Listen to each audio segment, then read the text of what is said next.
Bismillahirrahmanirrahim. Assalamualaikum warahmatullahi wabarakatuh.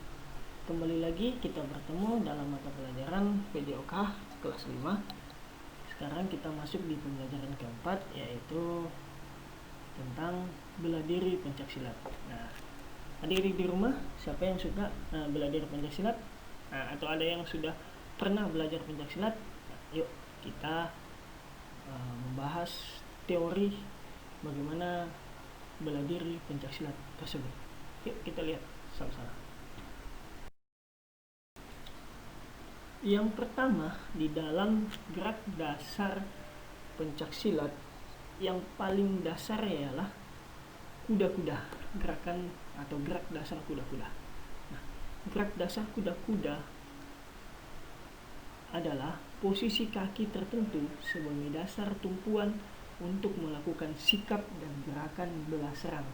Nah, sikap kuda-kuda inilah yang menentukan apakah kita kuat dalam menyerang atau kita lemah, atau kita kuat dalam bertahan atau kita bisa dijatuhkan lawan. Itu tergantung dari kuda-kuda. Makanya kita harus memperkuat kuda-kuda kita. Posisi kaki kita harus kuat sesuai dengan kuda-kuda yang ada di dalam bela diri pencaksilat tersebut.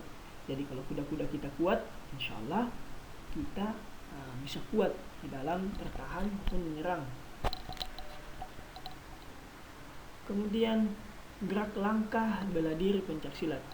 Gerak langkah bela diri pencaksilat merupakan pola langkah yang mengikuti 8 arah mata angin.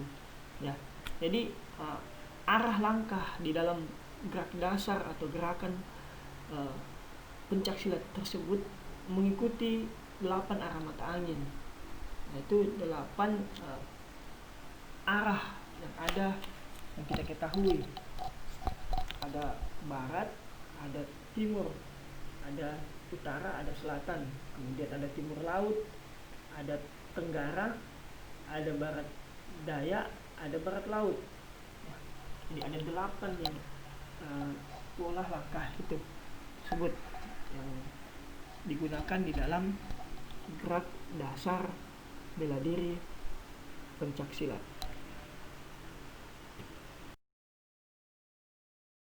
Kemudian gerakan kuda-kuda. Gerakan kuda-kuda dalam bela diri pencaksilat ada 3. Yuk kita lihat sama-sama.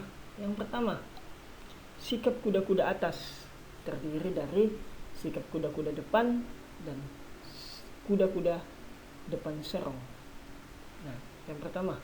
Kemudian sikap kuda-kuda tengah, terdiri dari kuda-kuda tengah, kuda-kuda silang depan, kuda-kuda silang belakang. Kemudian sikap kuda-kuda bawah, terdiri dari jongkok ke depan dan jongkok ke samping. Nah, inilah ketiga sikap kuda-kuda yang ada di dalam gerakan kuda-kuda bela diri pencaksilat. Jadi adik-adik harus perhatikan ya, dan harus tahu ada berapa sikap kuda-kuda dalam gerakan pencaksilat. Kita masuk di gerak langkah bela diri pencaksilat. Gerak langkah bela diri pencaksilat yang kita tahu mengikuti 8 arah mata angin. Ya, kita bahas secara bersama-sama. Yang pertama, arah. Jadi arah dalam gerak bela diri pencaksilat harus dipahami dalam mengikuti 8 arah mata angin. Ya, kita sudah bahas tadi. Kemudian cara melangkah dalam bela diri pencaksilat ada 6. Ada cara melangkah tidak sembarang, ada polanya, ada mengikuti 8 arah mata angin. Kemudian cara melangkahnya dalam bela diri pencaksilat ini ada 6. Jadi kita tidak asal-asal melangkah. Yang pertama, angkatan. Kita mengangkat kaki. Angkatan dalam mengangkat kaki tidak sembarang. Kita angkat kemana? Mengangkat mengikuti 8 arah mata angin tadi itu. Apakah dia ke depan, ke belakang, ke samping kanan, samping kiri, serong kiri ya, serong kiri, serong kanan, atau samping kanan atau samping kiri. Kita angkat kemana kaki kita sesuai dengan pelatihan kita. Kemudian geseran. Nah, kita geser kaki. Ini putaran, memutar kaki ya.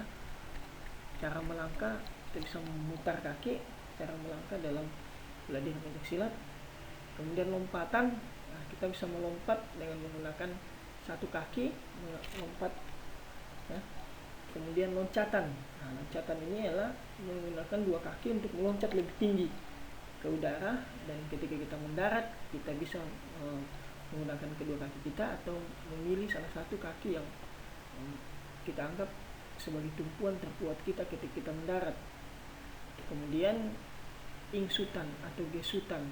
Ingsutan atau gesutan ini adalah menggeser kaki tanpa harus mengangkat, seperti geseran ya, atau ingsutan. Nah, inilah pembelajaran kita pada pertemuan kali ini. Jadi adik-adik di rumah harus semangat mempelajari. Insya Allah adik-adik bisa mempraktekkan di rumah ya, langkah-langkah atau kuda-kuda yang ada di pembelajaran gerak bela diri pencaksilat. Kemudian tugas di pembelajaran hari ini atau di pertemuan kali ini yaitu yang pertama, tuliskan pengertian kuda-kuda.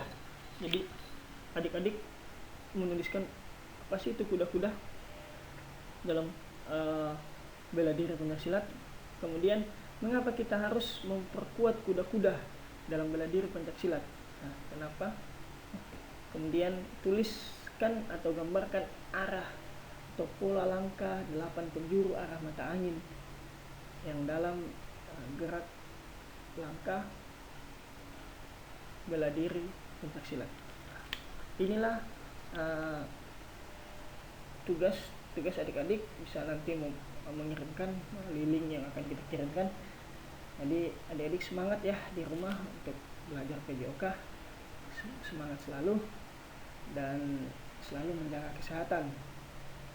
Untuk untuk menutup pembelajaran kita ini, mari kita tutup dengan mengucapkan subhanakallahumma wa bihamdik asyhadu an la ilaha illa anta astaghfiruka wa atubu ilaik. Assalamualaikum warahmatullahi wabarakatuh.